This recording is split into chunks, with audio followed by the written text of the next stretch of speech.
En ce moment, j'ai pu constater, en échangeant avec des personnes, qu'il y a beaucoup de personnes en ce moment qui sont fatiguées, qui sont découragées par rapport à leur situation personnelle, par rapport à quelque chose qu'ils attendent depuis un moment, la réponse à une prière, et ils n'en voient pas le bout. Et aujourd'hui, j'ai eu à cœur de partager en fait avec vous 3 clés pour sortir du découragement. Alors, installe-toi, prends un thé, un café et passons ce moment ensemble.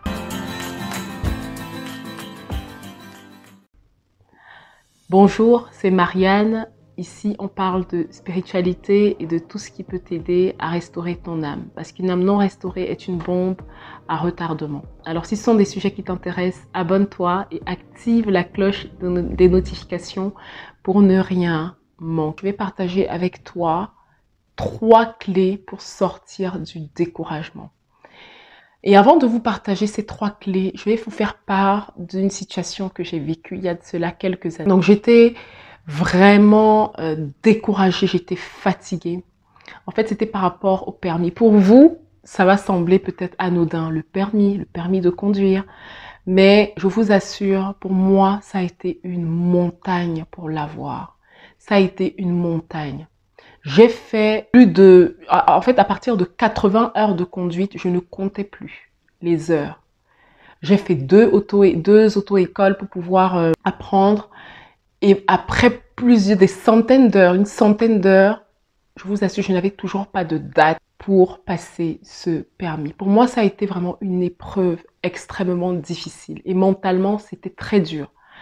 Et je me rappelle que à chaque fois que je prenais le volant, au bout d'un moment, avec le moniteur qui était à côté de moi, j'étais en stress. Je ressentais une peur indescriptible. J'avais toujours l'impression que j'allais jamais y arriver et j'étais épuisée mentalement, même physiquement, parce que je me levais très tôt le matin avant d'aller travailler pour pouvoir aller passer ce permis. Et ce permis devenait indispensable pour ma vie, pour mon fonctionnement au quotidien. Ça devenait incontournable. Donc, je vous assure, j'étais stressée, j'étais épuisée mentalement, physiquement. Et je vais partager avec vous les 3 clés qui m'ont aidé à tenir. La première clé, en fait, c'est le fait que quand on est dans une situation où on est dans l'attente, où on n'en peut plus, où on est fatigué, c'est de veiller sur son cœur. Proverbe 4, verset 23 dit « Garde ton cœur plus que toute autre chose, car c'est de lui que proviennent les sources de la vie. » Vous savez, ça c'est l'un de mes versets préférés. Parce qu'on aura l'occasion de le voir, même dans d'autres vidéos, je vous en parlerai. Ce verset, c'est une pépite. Il nous apprend vraiment que tout part de notre cœur. Quand le cœur est pollué, quand le cœur est atteint, c'est compliqué de pouvoir construire, faire quelque chose, même d'avoir une relation avec Dieu. Parce qu'on est pollué, on a des mauvaises pensées, on n'est pas bien. Et donc la première chose, donc quand on est dans une situation où on est dans l'attente, où ça fait longtemps, où on commence à être fatigué, c'est de vraiment veiller sur l'état de son cœur. Et vous savez, c'est très difficile quand ça fait un moment, je dis n'importe quoi, peut-être toi, en ce moment, c'est un examen que tu n'arrêtes pas de rater et de rater et de rater et tu ne sais plus comment faire. Peut-être toi, c'est pris depuis longtemps pour avoir un enfant et tu n'arrives pas à l'avoir. Et malgré tes prières, tu as l'impression que tu n'arrêtes pas de faire des fausses couches sur fausses couches sur fausses couches. Peut-être toi, c'est un CDI, tu passes des entretiens à n'en plus finir et tu n'as jamais de bonne réponse. Vous savez, quand j'ai compris que de l'état de mon cœur en dépendait ma vie, j'ai commencé vraiment à y faire attention. Et ça passe par faire attention à ses pensées. Quand vous commencez à avoir des pensées d'amertume, du genre « mais oui, mais de toute façon, c'est fini, c'est terminé, de toute façon, Dieu m'a abandonné ». Vous voyez des pensées sombres comme ça, de toute façon, ma vie a toujours été difficile, jamais marché, rien ne va, à dire des choses comme ça. Quand votre cœur est atteint, il y a même des paroles que vous prononcez contre votre situation et vous êtes en train de vous auto-saboter votre vie, et au pouvoir de votre langue. Et donc, quand vous commencez à entretenir des mauvaises pensées parce que votre cœur est atteint, il y a des choses que vous allez commencer à déclarer de votre bouche et ça aura un mauvais impact, un impact encore plus négative sur votre situation. Donc, il faut vraiment être conscient que l'état de notre cœur, doit vraiment être notre priorité. Apprenons vraiment à veiller sur l'état de notre cœur. On peut vraiment veiller à ça en scrutant nos pensées. J'ai fait une vidéo sur les mauvaises pensées. Vous pouvez aller revoir cette vidéo. Vous comprendrez ce que je veux dire par là. Mais voilà, veillez sur l'état de votre cœur pendant que vous êtes en train de traverser une situation difficile. C'est vraiment primordial. La deuxième clé à absolument appliquer, c'est de demeurer en Dieu. Dans Jean 15, verset 7, on peut voir « Si vous demeurez en moi et que mes paroles demeurent en vous, demandez ce que vous voudrez et cela vous sera accordé. » Il faut comprendre que pendant qu'on est en train de traverser le désert, pendant qu'on est en train de traverser une situation difficile, on doit continuer à prier. La prière est non négociable. Parfois c'est difficile, n'est-ce pas, de se dire que mais vous avez l'impression que Dieu est aux abonnés absents. C'est calme, vous priez depuis des années, ça ne change rien. Et vous commencez à vous dire que mais en fait, ça sert même plus à rien de prier parce que j'ai déjà tellement prié. C'est un mensonge. C'est un mensonge. Continuez à prier. Persévérez dans la prière. Pendant que vous priez, Dieu va apaiser votre cœur. Pendant que tu pries, Dieu apaise ton cœur. Moi, ça a été le cas pour moi. Pendant que j'étais en train de lutter par rapport à ce permis, quand je finissais et que le moniteur finissait le cours de conduite, j'avais prié le matin et le moniteur me dit, mais en fait, vous n'aurez pas de date d'aussitôt parce que ça ne va pas du tout et que je me prenais plein de reproches. Et quand je rentrais chez moi le soir, j'étais tellement déprimée. Malgré tout, je continuais à prier. Ne lâchez pas. Et vous pouvez aussi, si vous avez des personnes chrétiennes autour de vous, elles peuvent aussi vous porter dans la prière. Associez-vous avec d'autres personnes pour prier. Moi, ça a été le cas pour moi. J'ai eu la grâce vraiment d'avoir autour de moi des personnes qui ont porté ce sujet avec moi. On priait ensemble. Elles m'ont vraiment encouragée. Donc, trouvez des personnes aussi qui peuvent porter votre fardeau, avec qui vous pourrez porter votre fardeau. Et vous-même prenez l'habitude de porter les fardeaux des autres. J'aurai l'occasion d'en reparler dans une autre vidéo. Il y a une puissance dans le fait de porter le fardeau des autres au travers de la prière.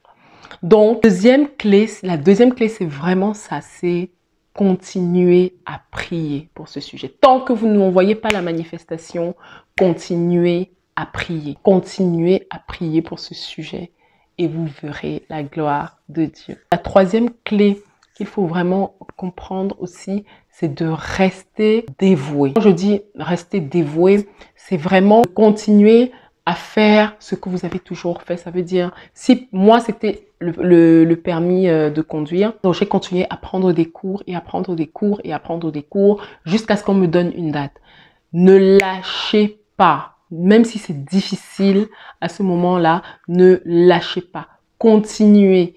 Continuez. Pendant que vous allez continuer avec un cœur constant, la prière et à faire ce que vous avez commencé à faire. Si c'est un examen, continuez à réviser, à étudier pour la prochaine session d'examen. Ne lâchez pas.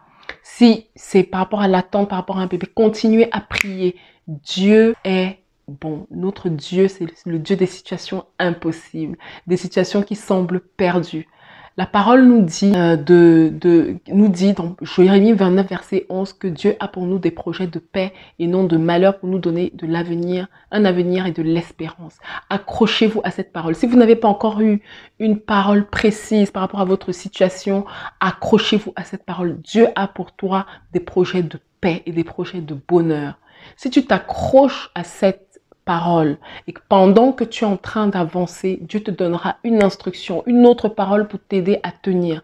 Mais ne lâche surtout pas, n'abandonne pas. N'abandonne pas maintenant, n'abandonne pas. Avance comme ça et je t'assure, tu verras au bout la gloire de Dieu. Demeure en Dieu, continue de prier, veille sur ton cœur et n'abandonne pas.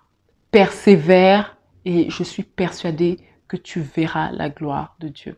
Il y a, encore une fois, l'histoire de Joseph est vraiment une histoire que j'aime tellement.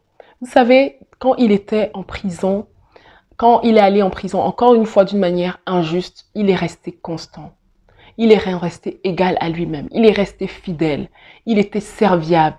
Même en prison, c'était quelqu'un de dévoué. Et quand on voit qu'il y a les chansons et le panetier qui sont venus lui demander pour lui demander les explications par rapport à leurs rêves, il a donné l'explication des rêves en prison. Il aurait très bien pu dire, j'en ai marre, ça sert à quoi? Je ne veux plus expliquer, ça ne m'apporte rien. De toute façon, les problèmes, les épreuves sur épreuves sur épreuves, je n'en peux plus.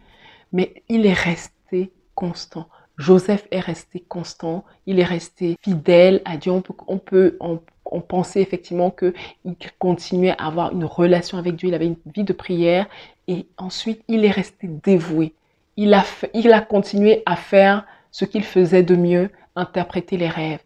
Et ça, ces 3 clés l'ont aidé aussi à prendre les responsabilités auprès de Pharaon après. Parce que la parole nous explique que 2 ans plus tard, quand les chansons est sorti de prison, ça a mis 2 ans avant qu'il ne se souvienne de lui auprès de Pharaon et que Pharaon sollicite Joseph pour ses rêves. Vous voyez, il y a vraiment une leçon à apprendre. Pendant qu'on est dans une situation difficile, pendant qu'on est dans des épreuves, il ne faut pas croire que Dieu nous a abandonnés. Dieu est là, même dans le feu avec toi. Il est présent, il est là. La grâce de Dieu est là. Il va se manifester au moment opportun. Il a ses raisons pour lesquelles il n'agit pas pour le moment, mais Dieu fait toutes choses bonnes en son temps. Et il faut vraiment que tu le comprennes aussi. Dieu fait toutes choses bonnes en son temps, ne te décourage pas. Donc, obtenir ce permis, c'était la croix et la bannière, ça a été extrêmement difficile.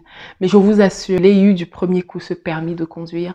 Et la pépite, c'est que le jour où j'ai reçu la réponse positive à ce permis de conduire, c'est la validité du code que j'avais déjà passé 3 ans auparavant se terminait ce jour-là. Donc, j'ai eu mon permis le jour où mon code se terminait. Vous savez, tant que ce n'est pas fini, ce n'est pas fini. Garde ton cœur, garde ta vie de prière et n'abandonne pas. Persévère dans ce que tu as toujours fait, persévère dans la discipline, persévère, sois fidèle dans ce que tu fais depuis toujours et tu verras.